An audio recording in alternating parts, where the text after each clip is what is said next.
Yes, bon matin, Axe 21, bon matin. Très content d'être avec vous, c'est un privilège. Mon nom c'est Nathan, si tu ne me connais pas, je fais partie du staff pastoral ici sur le campus d'Axe 21 et c'est mon privilège de continuer notre thématique estivale qui s'intitule Les héros de la foi. Et les héros de la foi, c'est une série dans laquelle on replonge ensemble dans la vie de plusieurs personnages bibliques qu'on retrouve dans la Bible et qu'on tire en fait du liste qui est appelé les héros de la foi dans Hébreux 11. Et ces femmes et ces hommes de ce chapitre sont cités comme des héros de la foi parce qu'à un moment donné dans leur vie, leur foi était tangible et observable. Et aujourd'hui, on s'intéresse à une femme en particulier, Thibaut vous l'a dit, que vous connaissez peut-être, qui s'appelle Rahab. Et voici ce qu'on lit à propos d'elle dans Hébreux 11. C'est par la foi que Rahab, la prostituée, n'est pas morte avec les non-croyants, parce qu'elle avait accueilli les espions avec bienveillance. Ce matin, je dois vous avouer quelque chose. Depuis que je suis marié avec ma femme Sarah, j'ai développé un goût prononcé pour les films de filles, pour les comédies romantiques. Et je n'ai pas le droit de vous dire si c'est venu naturellement, par amour, ou si je me suis fait forcer à développer ces genres de goûts-là. Mais bien avant de rencontrer Sarah, il y a un film, une comédie romantique qui m'a marqué, qui s'appelle Pretty Woman, ou Une jolie fille au Québec. Et c'est un film avec Julia Roberts qui raconte l'histoire d'une femme, en fait d'une prostituée dont la vie va être radicalement transformée après sa rencontre avec un riche homme d'affaires. Et tout au long du film, on va découvrir comment elle va passer de prostituée à princesse, comment est-ce qu'elle va passer de femme de la rue à femme d'un grand homme. Et pourquoi je vous parle de ça ? Parce que j'aime particulièrement ce genre d'histoire, celle où une seule rencontre peut changer radicalement la destinée de quelqu'un, la vie de quelqu'un de manière radicale. Et je crois aussi que ce genre de transformation spectaculaire n'est pas juste réservé à ce genre de film hollywoodien, mais la Bible est remplie de personnages qui vivent des transformations profondes. Et quand je parle de personnages bibliques ici, c'est pour parler de personnes qui ont réellement existé. Parce que oui, pour nous les chrétiens, la Bible, ce n'est pas juste un paquet de légendes, ce n'est pas un paquet de mythes ou de principes fictifs, mais c'est un ensemble d'histoires vraies avec des personnages qui ont vraiment existé. Plus que ça, on ne croit pas juste que la Bible est seulement vraie, mais on croit que la Bible, c'est la parole de Dieu, que c'est la vérité, que ce qu'elle contient n'est pas juste bon pour transmettre des valeurs, pour enseigner des principes, pour transmettre une moralité, mais que la Bible, parce qu'elle est la parole de Dieu elle-même, peut venir transformer nos vies. Et c'est pour ça qu'à Axe 21, on base nos messages et en fait tout ce qu'on fait à l'Église sur la Bible, sur la parole de Dieu, parce qu'on ne veut pas juste transmettre de la connaissance, transmettre des éléments historiques ou culturels, mais on veut voir ensemble comment est-ce que Dieu utilise sa parole pour parler à nos cœurs, pour les transformer, tout comme il a un jour transformé Rahab. Et l'histoire de Rahab, c'est l'histoire d'une femme qui est transformée radicalement. C'est l'histoire d'une femme païenne, pire que ça, une prostituée, qui est transformée, qui passe de la honte liée à son métier à l'honneur d'être citée aux côtés de tous les autres héros de la foi. Et mon plan ce matin va être plutôt simple. C'est quoi l'histoire de Rahab ? Pourquoi cette histoire fait du sens encore pour nous aujourd'hui ? Et comment Dieu veut à notre tour nous transformer ? Donc on commence avec mon premier point ce matin, c'est quoi l'histoire de Rahab ? Cette histoire-là se trouve dans Josué 2 et on ne va pas prendre le temps de la lire entièrement ce matin, mais je t'invite à le faire chez toi cette semaine, Josué 2. Mais avant d'y plonger, je vais juste poser rapidement le cadre pour qu'on puisse comprendre un petit peu où est-ce qu'on est rendu dans l'histoire du peuple d'Israël. En fait, Israël, la nation d'Israël, c'est le peuple que Dieu s'est choisi et ce peuple-là était captif et esclave en Égypte. Mais par un personnage qui s'appelle Moïse, Dieu les a délivrés, il a scellé une alliance avec eux, il leur a donné des commandements pour qu'ils puissent refléter la nature de qui Dieu est, et il les a guidés vers le pays promis en passant à travers le désert. Sauf que ce peuple-là, à cause de sa désobéissance, va rester 40 ans prisonnier de ce désert-là avant de pouvoir rentrer dans le pays promis. Et le livre de Josué reprend à ce moment-là quand ces 40 années sont passées, qui sont sur le point de pouvoir enfin aller dans le pays promis. Et Josué, en fait, c'est le successeur de Moïse, c'est le leader actuel du peuple d'Israël. Et Josué va décider d'envoyer des espions à Jéricho parce que la première grande ville de l'autre côté du Jourdain, c'était une grande ville avec beaucoup de murailles qui s'appelait Jéricho. Et il savait que s'il pouvait prendre cette ville-là, le pays promis serait comme coupé en deux, il pourrait partir de là pour aller conquérir le nord, puis le sud. Et ces espions-là, envoyés par Josué, choisissent d'aller chez cette femme Rahab, pour différentes raisons. Premièrement, Rahab, on sait qu'elle habitait dans la muraille. C'est le meilleur endroit où est-ce qu'on peut observer les allées et venues au sein de la ville. On peut voir comment est-ce qu'elle est construite, on peut voir quelles sont les fondations de la muraille. Mais on croit aussi qu'ils sont allés chez Rahab parce que Rahab était une prostituée. Donc elle devait savoir beaucoup de choses à propos de beaucoup de monde. En fait, c'est la meilleure place pour obtenir des informations, sauf qu'ils se font finalement remarquer une fois rendus chez Rahab, et le roi de la ville va envoyer des hommes chez Rahab pour aller les capturer. Alors Rahab décide de les cacher sur son toit, et quand les soldats vont arriver, ils vont l'interroger, elle va mentir et elle va leur dire qu'ils se sont enfuis. Et voici là où notre histoire commence ce matin, on lit dans Josué 2, verset 8. Avant que les espions se couchent, Rahab monta vers eux sur le toit et leur dit « Je le sais, l'Éternel vous a donné ce pays. En effet, nous avons appris comment, à votre sortie d'Égypte, l'Éternel a asséché devant vous l'eau de la mer des roseaux et comment vous avez traité les 2 rois des Amoréens de l'autre côté du Jourdain, Sion et Og, que vous avez exterminés. En l'apprenant, nous avons perdu courage et notre esprit est abattu devant vous, car c'est l'Éternel, votre Dieu, qui est Dieu en haut dans le ciel et en bas sur la terre. » Ce que Rahab est en train de dire ici, c'est qu'elle a entendu des histoires. Elle a reçu des informations à propos du peuple d'Israël et de leur Dieu. Et Rahab, non seulement, elle l'entend, mais surtout, elle croit à ce qu'elle entend. Parce qu'elle commence par dire « Je le sais, l'Éternel vous a donné ce pays. » Et elle va même un peu plus loin, au verset 11, elle va affirmer « Car c'est l'Éternel, votre Dieu, qui est Dieu en haut dans le ciel et en bas sur la terre. » Et cette façon d'appeler Dieu, cette façon de le décrire, a été prononcée par 3 personnes dans la Bible. Moïse, le grand prophète, Salomon, un des plus grands rois du peuple d'Israël, et Rahab, la prostituée. Avant même l'entrée des Hébreux dans la terre promise, Rahab déclare sa foi, une foi qui est basée sur des histoires qu'elle a entendues, sur des histoires qui datent de 40 ans en arrière, qu'elle n'a même pas vécues elle-même, sur des miracles de la sortie d'Égypte, mais elle croit. Alors que certains Hébreux qui ont vécu cette délivrance, qui ont vécu ces miracles, n'ont pas cru, n'ont pas eu la foi au moment de rentrer dans le pays promis. Mais Rahab, elle, entend ce que Dieu a fait et elle place sa foi en lui. Et il y a un verset dans Romains 10, verset 17, qui parle de ça et qui décrit la chose suivante. La foi vient de ce qu'on entend, et ce qu'on entend vient de la parole de Dieu. Pour ceux qui connaissent ma femme, Sarah, elle passe un temps considérable sur son téléphone cellulaire. Et ce n'est pas pour regarder à des vidéos, ce n'est pas pour jouer à des jeux, ni même pour aller sur les réseaux sociaux, mais c'est pour regarder son application météo. Alors il peut faire beau, il peut faire chaud, grand soleil, ciel bleu, pas de nuages à l'horizon, mais si son application dit qu'il va le pleuvoir, vous êtes certain qu'on va rester à l'intérieur. Et à l'inverse, la semaine dernière, ou il y a 10 jours, on est allé faire un pique-nique à la Pointe Mary, juste ici à côté, alors qu'il y avait des gros nuages noirs menaçants. La pluie s'en venait, on la voyait de loin, mais Sarah me disait, il ne va pas pleuvoir parce que mon application me dit que c'est faux. Et je vous laisse deviner combien de temps le pique-nique a duré, mais il y a quelque chose que j'apprécie beaucoup chez elle. Elle ne se fie pas à ce qu'elle voit, à ce qu'elle ressent, mais elle place sa foi dans ce que Météo Média lui dit. Elle ne fait pas confiance à ses sens, elle ne fait pas confiance à sa vue, à ce que sa peau lui dit, mais elle place sa foi dans ce que l'application lui dit. Et ça, c'est un exemple de foi pour moi. Pourquoi ? Parce qu'on n'est pas tous les jours au courant, on ne voit pas tous les jours ce que Dieu fait. On ne voit pas Dieu agir tous les jours de nos propres yeux. On ne peut pas dire à chaque jour, avec ce qu'on voit autour de nous, Dieu est bon, Dieu est puissant, il agit pour mon bien. Parce qu'il y a des fois, si je regarde autour de moi, je ne le vois ni agir, ni même parfois exister. Et c'est une vérité que j'aimerais souligner pour nous encore aujourd'hui.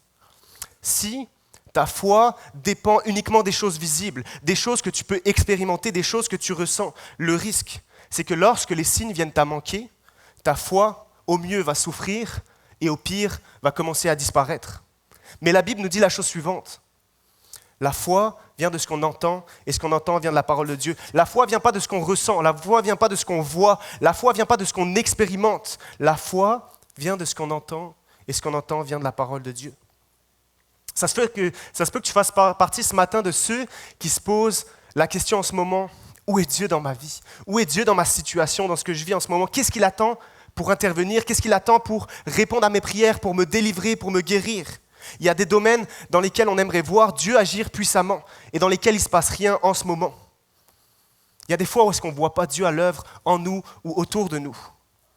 Et si la base de notre foi, c'est des actions, c'est des signes visibles de Dieu, notre foi peut commencer à faiblir. Notre foi peut commencer à être mise en doute. On vit tous des situations très précises dans nos vies, des épreuves qu'on affronte et dans lesquelles on aimerait voir Dieu intervenir. On vit tous des questionnements pour lesquels on attend des réponses claires de sa part. On prie tous pour le voir agir et changer le cours des choses, mais parfois, rien ne se passe. Mais c'est précisément à ce moment-là où ça fait du sens de continuer à lire la Bible, parce que notre foi vient de ce qu'on entend, et ce qu'on entend vient de la parole de Dieu.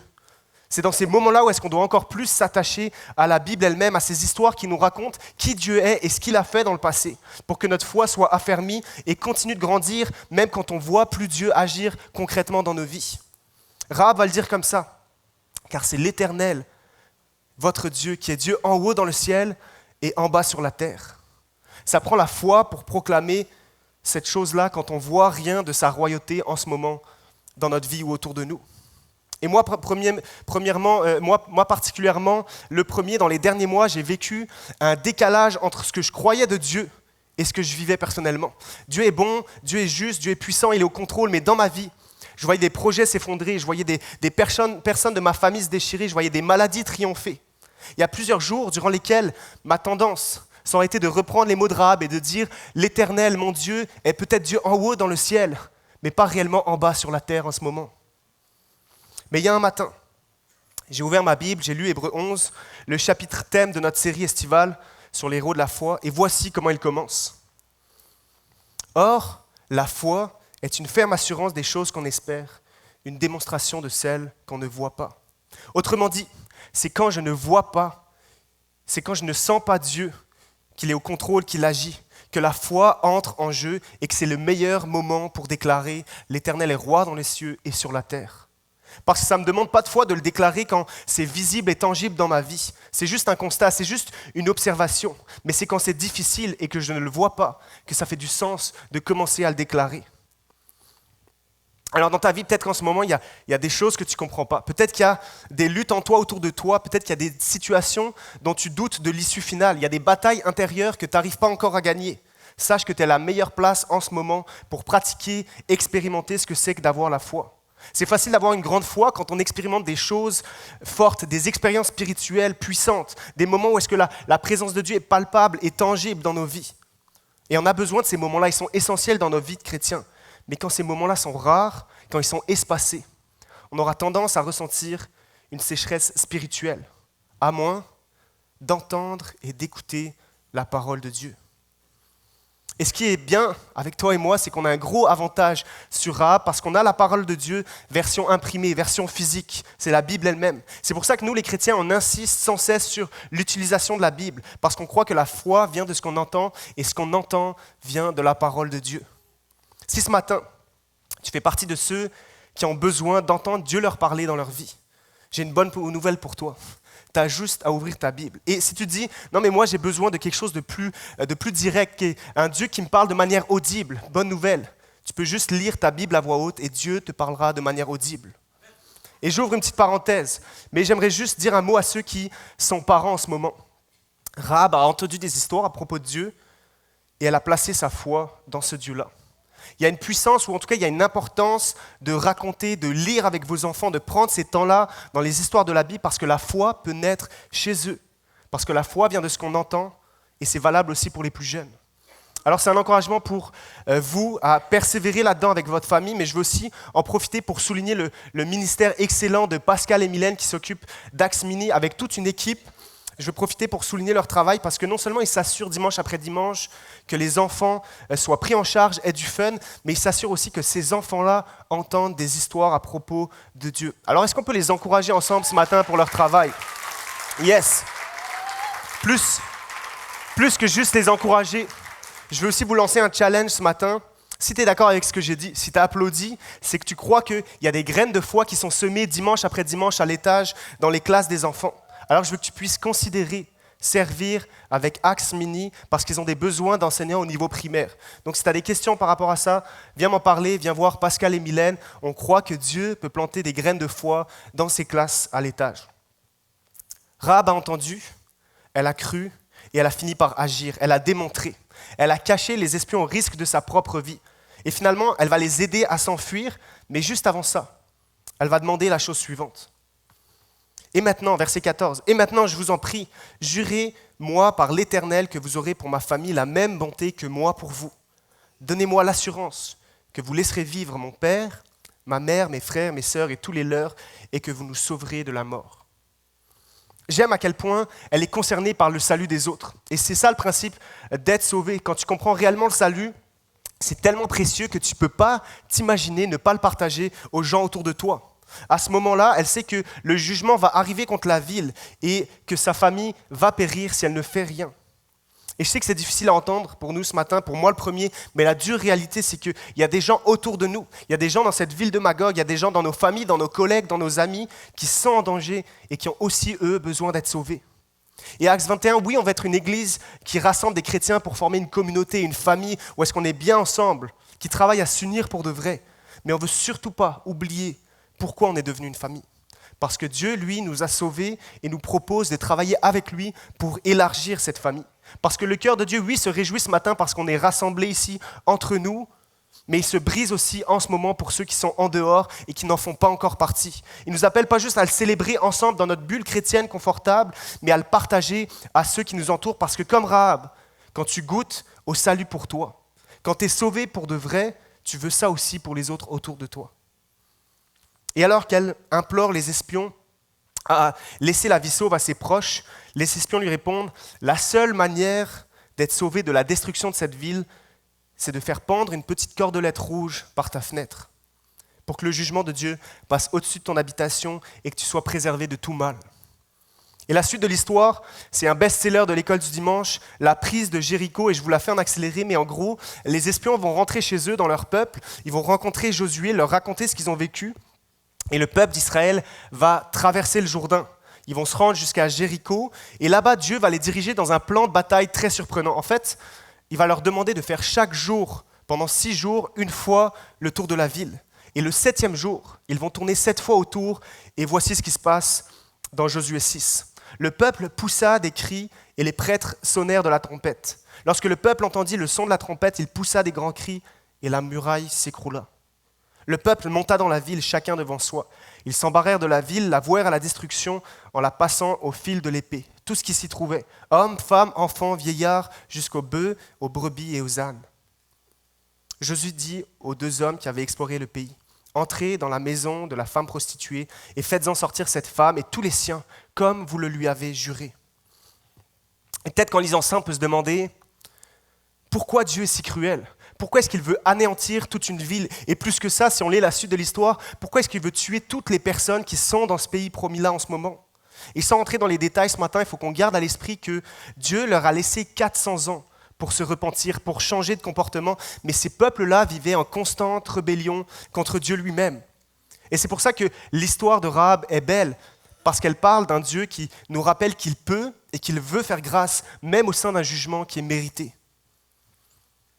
Josué, verset 25, Josué laissa la vie à Rahab, la prostituée, à sa famille, à tous les siens. Elle a habité au milieu d'Israël jusqu'à aujourd'hui parce qu'elle avait caché les messagers que Josué avait envoyés pour explorer Jéricho. Rahab et toute sa famille qui se trouvait dans cette maison à ce moment-là sont épargnés puis intégrés au peuple d'Israël. Rahab, une cananéenne, une païenne, une prostituée, est accueillie dans le peuple de Dieu. Et à la lumière de comment est-ce que ces événements se sont déroulés à ce moment, ça me pose une question. Pourquoi Rahab ?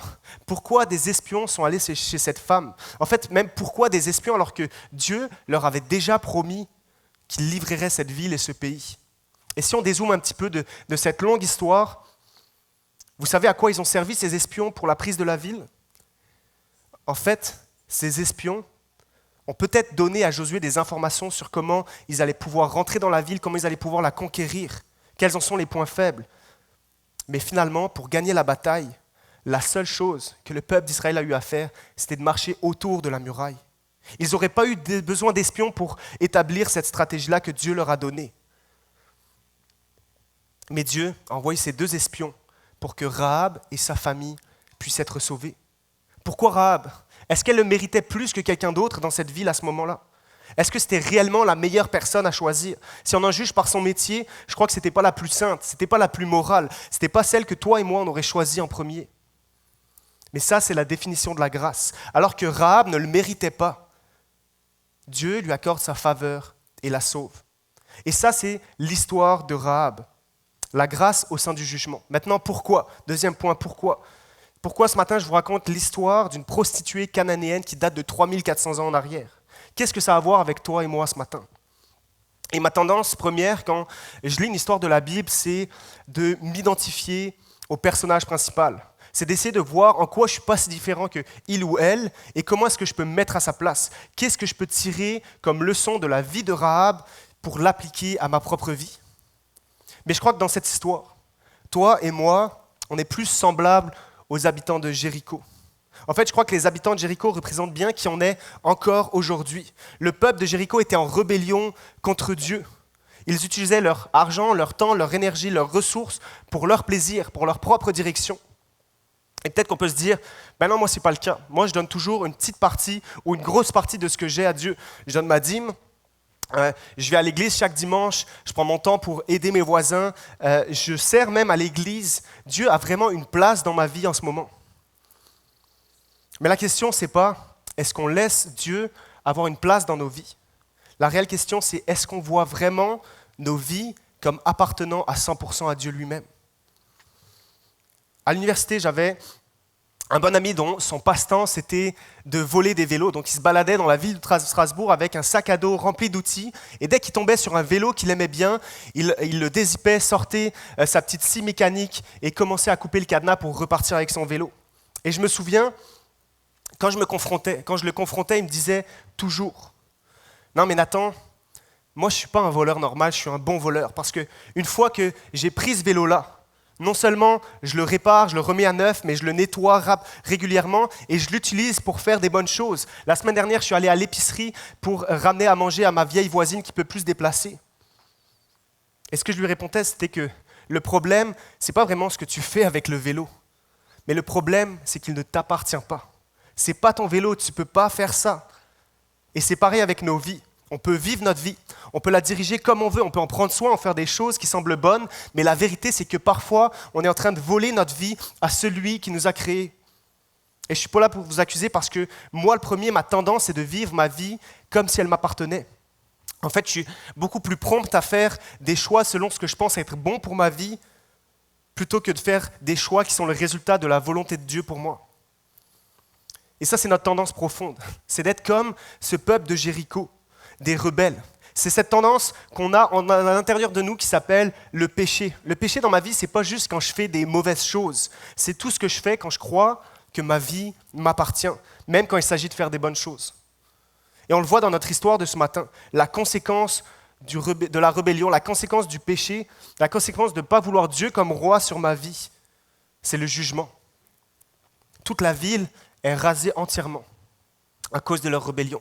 Mais Rahab, la prostituée, rebelle comme toutes les autres, y échappe. Pourquoi? Et je reviens au premier verset qu'on a lu ce matin ensemble. C'est par la foi que Rahab, la prostituée, n'est pas morte avec les non-croyants parce qu'elle avait accueilli les espions avec bienveillance.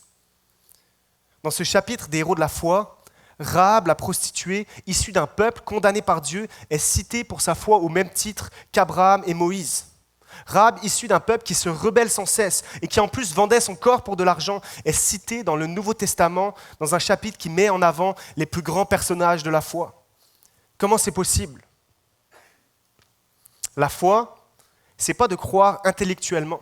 La foi, ce n'est pas de croire en l'existence de Dieu, ce n'est pas d'être d'accord avec le concept qu'il y a un Dieu, ou même d'avoir bien compris les choses de la Bible, de t'y coller du mieux que tu peux, d'être religieux, de faire ton possible pour cocher des cases chrétiennes dans ta vie. Non, la vraie foi, comme celle de Rahab, c'est de reconnaître que tu étais rebelle, que tu étais perdu et que tu as un besoin d'être sauvé et de demander à Dieu de te faire grâce. À la base, on est tous comme ces habitants de Jéricho et comme Rahab. On est loin de Dieu, rebelle parce qu'on lui a volé notre propre vie et qu'on la dirige par nous-mêmes et aussi pour nous-mêmes. Mais Dieu fait grâce. Et la vraie foi, c'est notre prise de conscience du besoin de cette grâce. Ça doit être ça la base de notre foi, reconnaître qu'on est perdu, mais que Dieu fait grâce. Et Paul le dira comme ça dans Éphésiens 2, verset 8. En effet, c'est par la grâce que vous êtes sauvés, par le moyen de la foi. Cela ne vient pas de vous, mais c'est le don de Dieu. Rahab est citée dans ce chapitre des héros de la foi, mais il y a encore un autre endroit dans le Nouveau Testament où est-ce qu'on va parler d'elle. C'est dans Jacques 2, voici ce qu'on lit. Rahab, la prostituée n'a-t-elle pas de la même manière été considérée comme juste sur la base de ses actes lorsqu'elle a accueilli les messagers et les a fait partir par un autre chemin? Jacques n'est pas en train de dire ici, les œuvres de Rahab l'ont sauvée. C'est par ses actes qu'elle a été considérée comme juste. Non, mais il dit que la foi de Rahab était si vraie, et on le sait parce qu'elle a engendré des actions visibles et concrètes. Jacques est en train de mettre en lumière que Rahab ne s'est pas arrêté à une croyance. Rahab ne s'est pas arrêté à un constat, à une affirmation de qui Dieu est. Mais elle l'a démontré par ses actes. Lorsqu'elle a accueilli les espions, lorsqu'elle les a cachés, lorsqu'elle les a aidés à s'enfuir, elle a agi au péril de sa vie parce que sa foi était vivante. Sa foi intérieure s'est manifestée par des actes visibles. Et là, je ne dis pas que sa vie était tout à coup parfaite, parce que la preuve, elle a menti dès que les soldats sont arrivés chez elle. Mais les risques qu'elle a pris témoignent d'une transformation, d'un changement de cœur vrai et visible. Et toi et moi aujourd'hui, on peut s'appeler chrétien pas juste parce qu'on croit à un ensemble de dogmes, pas juste parce qu'on a une conception intellectuelle du monde qui nous entoure, pas juste parce qu'on croit que Dieu existe, mais aussi parce qu'on a un cœur renouvelé qui transforme notre manière d'être et d'agir. En fait, Martin Luther disait comme ça, « La foi seule sauve, mais la foi qui sauve n'est jamais seule. » À plusieurs reprises dans la Bible, Dieu nous appelle à agir, à littéralement porter du fruit. Et voici la seule manière de pouvoir le faire. On le lit dans Jean 15, des paroles de Jésus lui-même. « Je suis le cep et vous êtes les sarments. Celui qui demeure en moi et en qui je demeure porte beaucoup de fruits, car sans moi, vous ne pouvez rien faire. » La vraie foi, c'est de laisser Jésus par son esprit venir vivre en nous. Et s'il vient en nous, nous allons indéniablement porter du fruit et être transformés petit à petit. Et plus juste qu'un changement de cœur, Rahab a aussi changé d'identité. Il y a un dernier passage dans lequel on parle de Rahab dans le Nouveau Testament, c'est dans la généalogie de Jésus lui-même, dans Matthieu 1, qui s'affiche ici. Et ce qui est intéressant, c'est que contrairement aux autres endroits dans le Nouveau Testament où est-ce que Rahab est citée, Rahab n'est plus appelée Rahab la prostituée. Elle est passée de Rahab la prostituée à Rahab la princesse. Rahab l'ennemi d'Israël à Rahab l'arrière-grand-mère du roi David. Et plus que ça, Rahab est en fait l'arrière-arrière-arrière-grand-mère de Jésus lui-même. Vous le voyez sûrement autour de vous, le monde tend à définir les individus en fonction de ce qu'ils accomplissent, en fonction de leur carrière, de leur succès, de leur possession, mais aussi de leur échec, de leur manquement. Parce que le paradigme du monde, c'est « mes actions vont déterminer mon identité ». Je suis la somme de tout ce que j'accomplis. En fait, c'est si profond parfois que nous-mêmes, on va se valoriser ou se dévaloriser en fonction de ce qu'on est capable de faire ou non. Donc ce que je fais va définir qui je suis. Combien ici se sont déjà laissés poser des étiquettes identitaires par leurs proches suite à des erreurs, suite à des échecs, suite à des manquements. Et peut-être que ce n'est pas les autres, mais peut-être que c'est toi-même qui te mets une pression constante de réussite, parce que ta valeur, ton estime de soi dépend de tes performances et varie en fonction de tes actions. C'est pas pour rien que la première question dans une conversation entre deux adultes, c'est « Qu'est-ce que tu fais dans la vie ?» Parce que le paradigme du monde, c'est ça. Ce que je fais définit qui je suis. Rahab, pendant une grande partie de sa vie, n'était pas juste Rahab, mais c'était Rahab la prostituée. C'était Rahab la prostituée, pas juste parce que c'était son activité, mais c'était devenu son identité. Mais un jour, quand Rahab est intégrée dans la généalogie de Jésus, dans sa famille, son identité est complètement changée. Parce que le paradigme de Dieu est radicalement différent. Parce qu'avec Dieu, notre valeur et notre identité ne sont pas déterminées par nos actions, mais par ce qu'il déclare de nous, à savoir, tu es ma fille, tu es mon fils bien-aimé, en qui je mets toute mon approbation. La volonté de Dieu pour chacun d'entre nous, c'est de faire exactement comme avec Rahab, de nous intégrer dans sa famille, de nous adopter pour nous donner une nouvelle identité, celle de fille, celle de fils de Dieu, qui sont aimés parfaitement, qui sont acceptés entièrement, indépendamment de leurs actions passées, présentes et futures. Et je vais inviter Dom et l'équipe de louange à me rejoindre alors que je termine avec mon dernier point. Finalement, Comment je peux goûter à cette adoption? Comment est-ce que je peux saisir cette identité? Comment, comme Rahab, je peux être à mon tour transformé en profondeur? Et je parle de transformation ce matin parce que je ne crois pas que les chrétiens sont juste des gens qui sont meilleurs que la moyenne, qui font un effort supplémentaire par rapport aux autres pour être plus gentils, pour être plus souriants, pour être plus généreux. Non, les chrétiens sont des gens transformés et qui reconnaissent leur besoin de l'être de plus en plus. Et comme dans ce film Pretty Woman dont je vous parlais au début, le facteur principal de cette transformation, c'est une rencontre. Et pour les chrétiens, c'est la rencontre personnelle et régulière avec Jésus lui-même. Je vous l'ai dit, on retrouve Rahab dans la généalogie de Jésus, mais l'histoire de Rahab n'est pas relatée dans l'Ancien Testament juste pour qu'elle puisse figurer dans l'arbre généalogique de Jésus. Mais parce que cette histoire, en fait, comme toutes celles qu'on a vues jusqu'à ici dans les héros de la foi, cette histoire de Rahab pointe à Jésus, le seul vrai héros. Si on parle de Rahab ce matin, ce n'est pas juste pour étudier qui elle est, pour ressortir de là en essayant du mieux qu'on peut d'imiter sa foi et d'être comme elle, parce que la Bible, ce n'est pas un manuel de morale. Ce n'est pas un soyez comme lui, ne soyez pas comme elle. Ce n'est pas un faites ceci, mais ne faites pas cela. Non, la Bible, ce n'est pas un livre centré sur moi, premièrement. Sur qui on devrait être, sur qui on ne devrait pas être, sur ce qu'on devrait faire ou pas faire.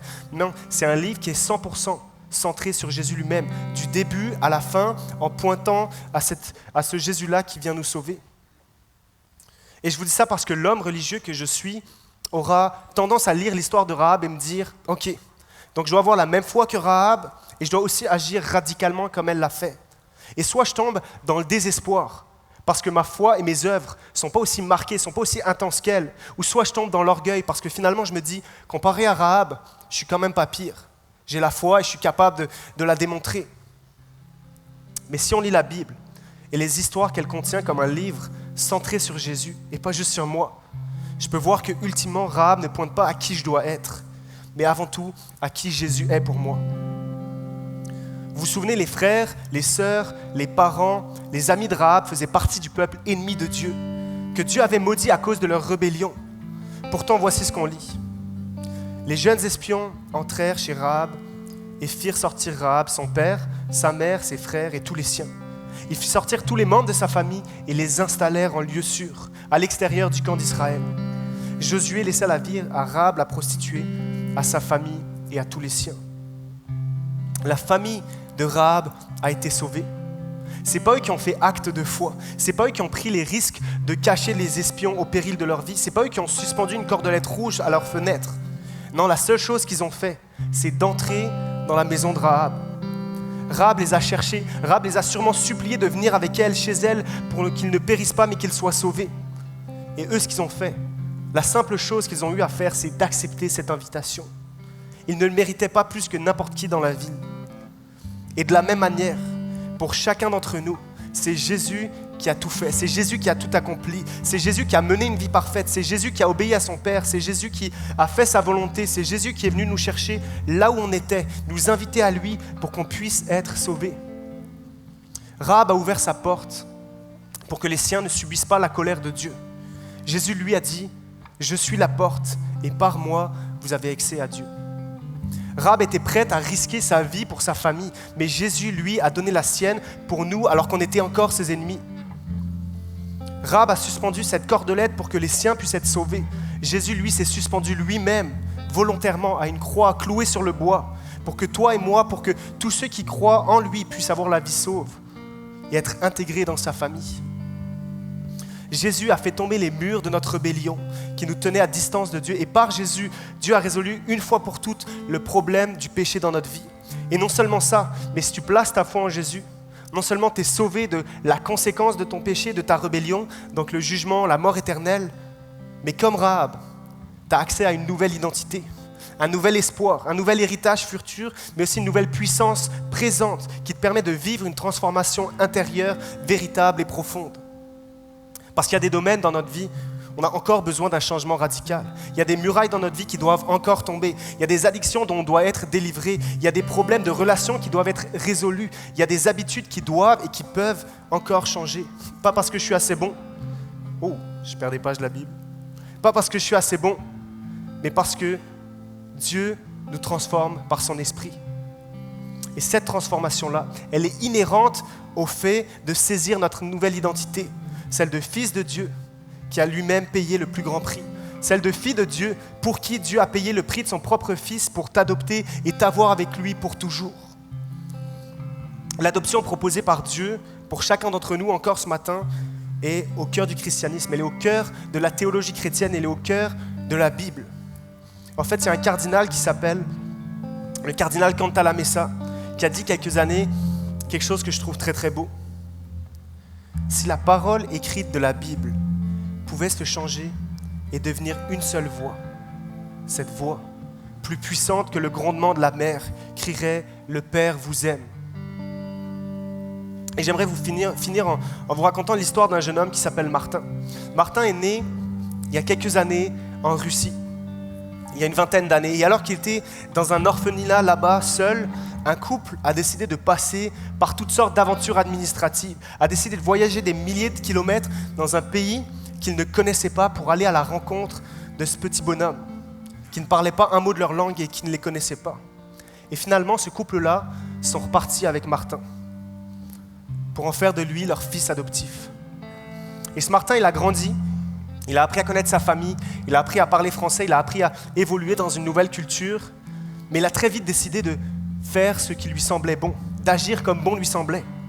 Et à l'adolescence, alors qu'il a connu toutes sortes de problèmes, il en a aussi créé à ses parents par sa délinquance. Il a même fait quelques allers-retours en prison. Et les parents de Martin, les parents adoptifs de Martin, à cause de ça, n'ont pas eu la vie facile. Mais s'il y a une chose que je sais, c'est que même au plus bas, même dans les pires situations de sa vie, même dans les moments difficiles dans lesquels Martin n'était pas un fils facile pour eux, leur amour n'a jamais changé. Même lorsque Martin ne leur en donnait pas, même lorsque Martin n'en voulait pas, ses parents n'ont jamais cessé de l'aimer. Et je le sais parce que Martin, c'est mon cousin. Et Martin, aujourd'hui, est encore en prison parce qu'il subit les conséquences de certains de ses actes passés. Mais l'année dernière, j'ai passé du temps avec lui et on a discuté, entre autres, de ce que c'est que de savoir qu'on est adopté. Et il l'a dit avec ces mots, mais laissez-moi vous en partager quelques-uns. Aujourd'hui, je réalise la chance que j'ai d'avoir été adopté parce que, contrairement à beaucoup d'enfants, moi, je peux dire que j'ai été choisi.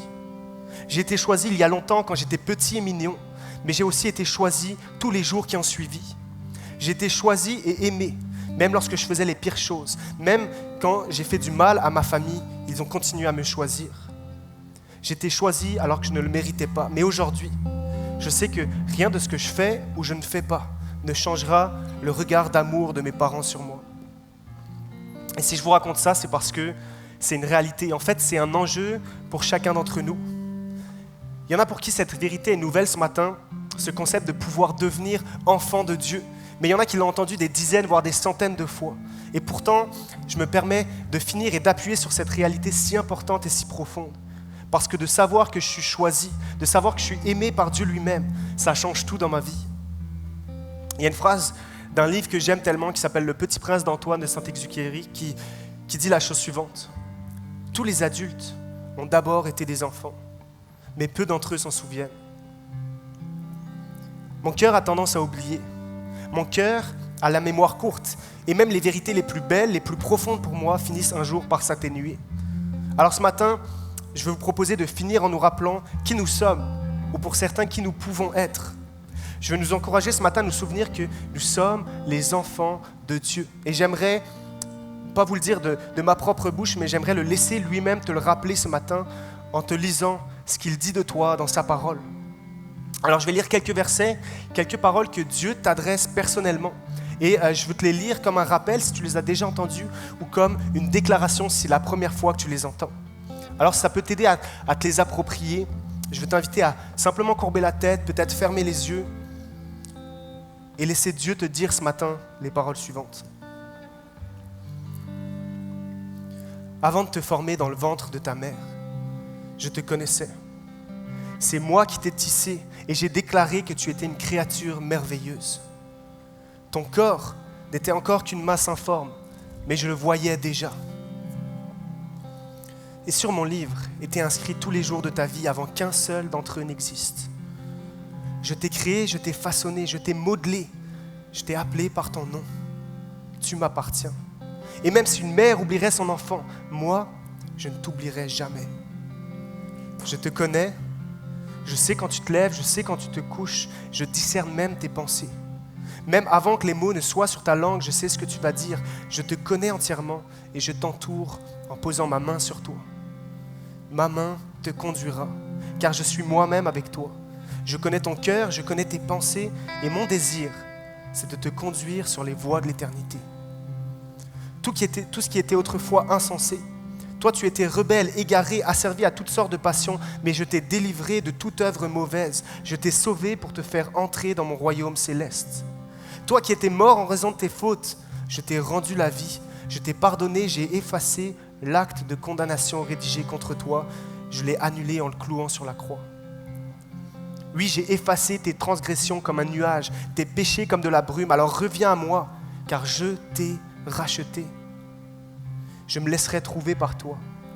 Et parce que tu as de la valeur à mes yeux, parce que tu as de l'importance et que je t'aime, je donnerai des hommes à ta place, des peuples en échange de ta vie. En fait, c'est ce que j'ai fait. Je t'ai tellement aimé que j'ai donné mon propre fils afin que tu ne périsses pas, mais que tu aies la vie éternelle. Vois quel amour je t'ai témoigné, ma fille, mon fils, pour que tu puisses être appelé mon enfant. Acte 21, louons Dieu ensemble pour le privilège ce matin de pouvoir l'appeler notre Père.